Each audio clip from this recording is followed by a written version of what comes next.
Awesome. Thanks for that, Devin. Thanks for that, Devin. Yeah, feel free to put questions in the chat, but we'll address them all at the end. There's kind of a space in the final slide to go with that. So, hi there, everybody.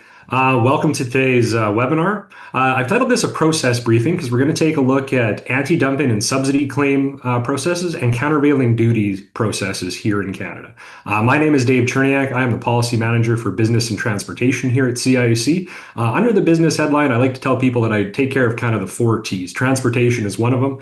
I do some work on taxation, and then trade and increasingly tariffs have become a big part of my job as well. That initially, the tariff part kicked off in relation to some of the things that happened in 2025 around Canada's trade relationships, but increasingly it's come a little bit further into like the topic we're going to be discussing today, owing to kind of the convolutions that are occurring among the global chemistry and plastics markets over the last few years. I know overcapacity is a concern that we've heard quite a lot about, and I think increasingly to unfair trade practices is something also top of mind. So that makes all of those things a little bit more pertinent today and the subject of today's webinar and discussion.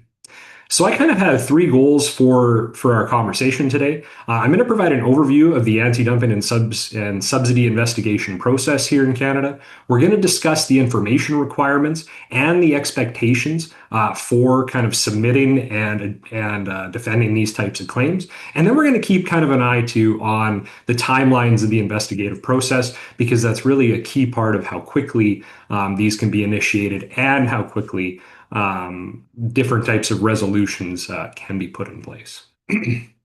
So looking at anti-dumping in Canada 101, what is the anti-dumping? What is an anti-dumping or subsidy investigation here in Canada? Well, it's a two-track process led by both the Canada Border Services Agency, the CBSA, and the Canadian International Trade Tribunal, both under the Special Import Measures Act, CIMA, governing kind of different parts of Canada's trade relationship.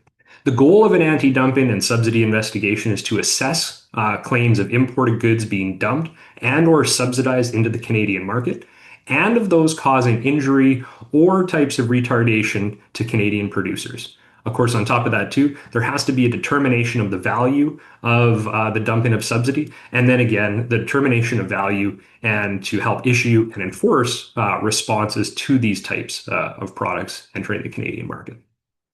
Of the two tracks, the CBSA and CIT fulfill two interrelated but different roles. The CBSA acts as the investigative arm. They are of subsidized goods and products. They look into claims that are sent to them. They kind of undertake research and different types of product classification to ensure that goods are in fact being dumped. They calculate the different dumping and subsidy margins, and they calculate the countervailing duty rates all off normal rates. We'll come back to some of that specific stuff a little bit later. The CIT operates off the same claim, but runs a process that really is focusing on, are these products that are being dumped or subsidized causing injury or retardation to Canadian producers and Canadian business? So the CBSA is your investigative arm, your accountant arm. They do all the calculation and make sure everything is up to date. The CIT is really kind of like the court of law, focusing on that injury question. Are these goods negatively impacting Canadian producers and Canadian production? This whole process is multi-step, and it does run on statutory timelines. So that's a positive in some cases, but as we'll see, those are a little bit flexible in practice versus what they might be written on paper. There's three kind of main fields to any anti-dumping and subsidy investigation. There's the initiation and inquiry, there's the investigation portion, and then there's the finding and subsequent determinations. For this webinar, we're not going to focus too much on subsequent determinations. Those really have to do kind of with appeals processes, review processes later on. We're going to focus on the other three: the initiation, inquiry, the investigation, and then that final finding part, and kind of how the timelines for each of those three work out today. So the initiation and inquiry is the first one. An inquiry is the initial phase of the dumping and or subsidy complaint. And that's initiated usually when a Canadian producer contacts the CBSA directorate with a complaint about goods being dumped or subsidized into the Canadian market. Now, there's actually two phases within the inquiry as well. There is first kind of a pre-screening phase where the CBSA will look at a complainant and make sure that the strict information requirements established under SEMA are met and that the claim has standing. The CBSA kind of will issue this information completeness decision within 21 days, but really there's no actual timeline around when this can be wrapped up. What the CBSA is looking to do with this initial phase is make sure that the claimant has all of their ducks in a row, has all of the information necessary to actually move into an investigative process. So if a claim is, in this case, in this part of the process is deemed incomplete, they usually provide very specific written feedback on what would be required to move forward into the next phase of the inquiry. So there's a lot of back and forth here, but the decision-making part must take place within 21 days. Once a claim is deemed to be information complete, the clock then starts ticking on a 31-day review period, extendable perhaps to 45 in special circumstances, for the CBSA to begin an initial inquiry of dumping and duty. This will result in either a complaint being rejected, as in there is no evidence, or there is minimal evidence to support supporting a charge of dumping and or subsidy, or it will lead to the beginning of the formal investigation, the second process in this. Again, once you usually get to this point, these are really about having things in order. That 31-day review period is critical to seeing, and it'll kick off the other set of processes here at investigation. I'd like to take a quick minute just to kind of go over, a big part of even getting through the door with this is about information requirements for submitting a claim. And so being able to meet that threshold of having a complete claim ready, and as well as being able to satisfy that inquiry, is really top of mind for complainants. And so we just kind of like to go over some of the information requirements that are required for submitting a claim. So as you can see here, the keys to this really are being precise, being detailed, and providing as much context and or information you can about the domestic market, the subsidized goods, and the potential injury that these are causing. So when we look at things like product-specific definitions, these have to be clear enough to be enforced at the border. CBSA customs agents should be able to understand what is being focused on and what is being dumped, but they can also not be too tight. You can't get into deeply specific, as in product XYZ under a certain name. That could lead to a little bit of circumvention later on, minor product tweaks. The CBSA does provide guidance on exactly what types of information are required here through the SEMA handbook. If you're familiar with this and dealing with custom stuff, HS codes to the 8 to 10 digit level are often used in cases that I've looked across, and in cases where you have products that are a little bit more fungible that maybe don't fit under those buckets. Goods description content too is quite helpful. What are these used for? What are the dimensions? All those sorts of things. Another key requirement, of course, is the economic data. You have to provide full snapshots of Canada's domestic industry, not just only your production, although that will matter, but you have to provide what the Canadian sector looks like, how it's recently evolved, and how the international or how the importation of these products are impacting the domestic sector itself. So having things on production volumes, localized prices, import prices, import volumes, those things become very critical in this initial setup, and the types of things that are expected in that case. Benchmarking of prices is particularly important if they're on traded exchanges. That can really help the CBSA's investigation going forward. They're also looking for evidence on dumping and or the subsidy economic evidence. So in this cases, being able to point to specific subsidy programs, being able to point to below benchmark pricing, all of those sorts of factors are very critical in making sure your claim and or the information provided is the most useful to CBSA investigators. You also want to be ready to have evidence of injury, and this has to be a bit broader than you might think. Really, with the evidence of injury, from what I have read in different cases, you're really trying to set the context for how the domestic market has changed in recent years, how the dumping of these products are impacting domestic producers in the immediate, but kind of also in a broader context. And you have to be able to draw the links between the products being imported at a dumped level and the injury being caused. Yet there has to be that link of causality in order for the CBSA to move forward. You can't just cite general market conditions or point to kind of general market conditions as reasons for this occurring. Finally, and perhaps actually the most important part about this, is that in order to get past the completeness phase initially, you have to be able to confirm standing or you have to be able to obtain it. And this is a two-step process that the CBSA that is set out in SEMA and that the CBSA must abide by. CBSA, in order to prove standing, must confirm the complainant has support of a sufficient proportion of domestic industry producing like goods. This two-step process requires one, that a 25% threshold, the complainant or complainants must represent at least 25% of total Canadian production of these like goods, and that they meet the 50% support test. This is a test sent to producers of light goods who express an opinion, support or oppose, there's no other middle ground, and that supporting this from those that do file an opinion must account for 50% of production. Within this threshold, specifically the support test, opposition to the complainant is worth a lot more to the CBSA than silence or no opinion. If you have producers in Canada who say, no, we do not agree that this claim is actually dumping or subsidizing, the CBSA will weigh that heavier than they will non-replies from other producers.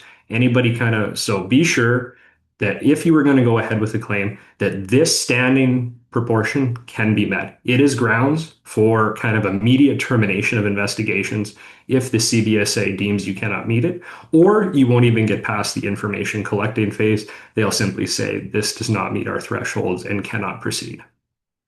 Kind of finally, as you start to think through this, as perhaps if you get ready to file a claim, be prepared to file two versions of all of this type of information. This process, the CBSA process and CIT, is governed by confidential business information regulations. So, of course, there is a confidential version of information that you must cite, particularly when it comes to evidence of injury and things like that, where the details can be quite either factory or company specific. And there is a non-confidential version.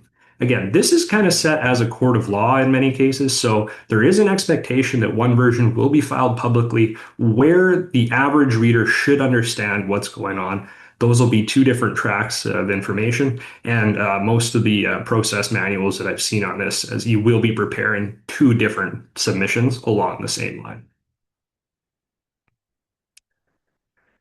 So to come back, now that we've made it through our initial inquiry and the CBSA has deemed everything appropriate and to begin an investigation, to move past that point, there must be two things that the inquiry kind of says. One, there should be preponderant, there should be early evidence that goods are being dumped and or subsidized, and that it has caused an injury. Now, that doesn't mean a final determination, but the CBSA won't really move ahead unless they're quite confident that there's something to the claims being made.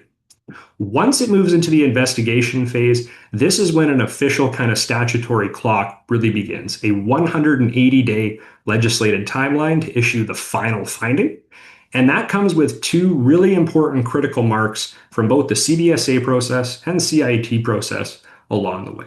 One is at 90 days, the halfway point when the CBSA must either terminate the investigation or issue a preliminary determination of dumping. This is also when they will issue a preliminary determination of countervailing duties and or tariffs if required. You're going to get kind of the supplementary. If there's dumping, here is what will be done to help mediate it. For the CIT, they must complete their initial inquiry of injury and or retardation at the 60-day mark, not the 90, at the 60-day mark. Similarly here, this is laying the groundwork to put in place preliminary duties to fight that, or to address the dumping and or subsidized rates. During these two timelines, particularly in the case of the CIT, pauses can occur for valid legal reasons, information requests, different types of legalese that way, but they are kept relatively short. and or to a minimum. These really try to stick to the statutory timelines on this. Once we move kind of into the investigation and finding the detailed parts, I just kind of went over phase one. During this time, too, CBSA officers themselves, this is when they conduct kind of their research package. So they'll take the claim information that has been submitted by a claimant. They also run a parallel process doing their own research on different types of market data, working to establish those normal values and those export prices. They will, in the case of subsidy or in the case of intense anti-dumping, also reach out to the government of the country of the exporter of record to kind of have a conversation about different programs. The phone is not always picked up in some of the cases that I've seen, but they really try to do a thorough job, not just to take what the claimant has said, but kind of to put their own stamp of legitimacy on it as well. Again, all usable data received during this part of the investigation will be considered. So making sure that your claim really starts with the best type of data is the best way to put a good foot forward here with the CBSA. In phase two, the second 90 days, this is really about refinement and, kind of making sure the legal I's and T's are fully crossed. The CBSA works to refine and finalize the final determinative values and margins of dumping and subsidy, and this has to be completed within 90 days. That preliminary period where the duties are in place, those will remain, but this is really about setting the stage, not just for the final set during this investigation, but potentially for years of different tariff or countervailing duty levels on certain products. So it must be about getting things right. The CIT must issue its final finding of injury or retardation within 120 days of the preliminary finding. And then in that case, once that has happened, once that final injury refinding is met, the final anti-dumping and countervailing duties are put in place by the CBSA and fully enforceable in a final form, usually within 6 months. Often it's quite a bit quicker, 3 to 4 months, depending on the level. But within 6 months, they are statutorily required to have these in place. So just kind of to sum things up and get a review of what we've gone over here today. The anti-dumping and subsidy investigations consist of two parallel processes run by the CBSA and CIT. The CBSA is your accountant and research body, and the CIT is kind of your court of law to make sure or to find that injury has occurred with these dump products. Both of these are legal tracks, and based on every case that I have reviewed, require legal counsel to ensure that proper protocols and information requirements are met. There really does seem to be no way around that. Standing is required for claims to proceed past the inquiry level, and this is very strictly enforced. So again, if we just rewind a couple of slides here, if we look at the standing requirements, the 25% and the 50% support threshold, these have to be met for a claim to proceed, and there's no real way to get around that either. The data requirements for different filings are quite large. Detailed market, production, and in some cases, company information is expected, but there is a confidential and non-confidential track for both of these, so CBI is not necessarily disclosed in any of this. Again, the CBSA conducts its own research on domestic markets, the trade situation, and international producer behavior. So the closer or the more detail that you can provide as a claimant, and the more that aligns with what the CBSA is likely to find, the more likely your claim is to proceed and to succeed. Statutorily, these investigations, once they begin, are required to be completed within 180 days. A review of cases on the CBSA website, starting from even the initial kind of point of contact, suggests about 7 to 11 months is the most common before that final determination is in order. But kind of within 4 to 6 months for the preliminary determination, again, from the initial point of contact. So it is not the quickest possible timeline, but within a year, an investigation is complete and countervailing duties are often in place. For anybody that's interacted with Canada's justice system, that's a pretty quick turnaround in a lot of cases. A key point here, too, is that investigations can be paused or terminated if exporters change their behavior. This can happen in the inquiry phase or in the investigation phase. Most commonly that it has happened, it's not a common practice, is actually after the preliminary decision on on subsidy and dumping and injury, there is a bit of a time there for producers to change how they act and to kind of and to kind of stop proceedings. If that behavior does change and it is marked by the CBSA as having completely changed, the investigations can be terminated or almost paused indefinitely to see how long that is going to proceed. Finally, when it comes to who is filing these claims, it's really, a different. It's really kind of a grab bag of different things. There are individual companies, there are groups of companies, and in a couple of rare cases, even trade associations have filed claims together and have won. So there's really no upper or lower bound on how large you have to be. You just have to meet those standing requirements or be able to obtain it in different ways in order to have your claims proceed. So that kind of marks the end of my formal review of these things. Thank you so much for taking the time to join today, and I would just like to open it up now to any questions or comments you may have. Yeah, feel free to throw them in the chat or the Q&A. There's already one, Dave. I'll get it started if that's okay. Sure. So it's from Stephen Boggarden. Do you track how many of those anti-dumping and countervailing investigations there were in 2025 by complainants from chemicals and plastics industry? I don't have it completely tracked, but the CDSA does update its website every couple of weeks for cases that are proceeding. I believe there was one last year on PET resins, and I think there was one on a certain type of thermal molded plastics. But I will say plastics and chemistry are not large users of anti-dumping and countervailing duties. Steel and steel products are some of the most frequent, although I would say again, and forestry products as well. Although I would say within the last couple of years, the broadness of cases being brought appears to be widening. There does appear to be more focus on products in different classes. Steel, in particular, steel and iron products are, I think, far and away the largest users of these. Great, great. Uh, uh, this is your chance. If anyone else has questions, feel free.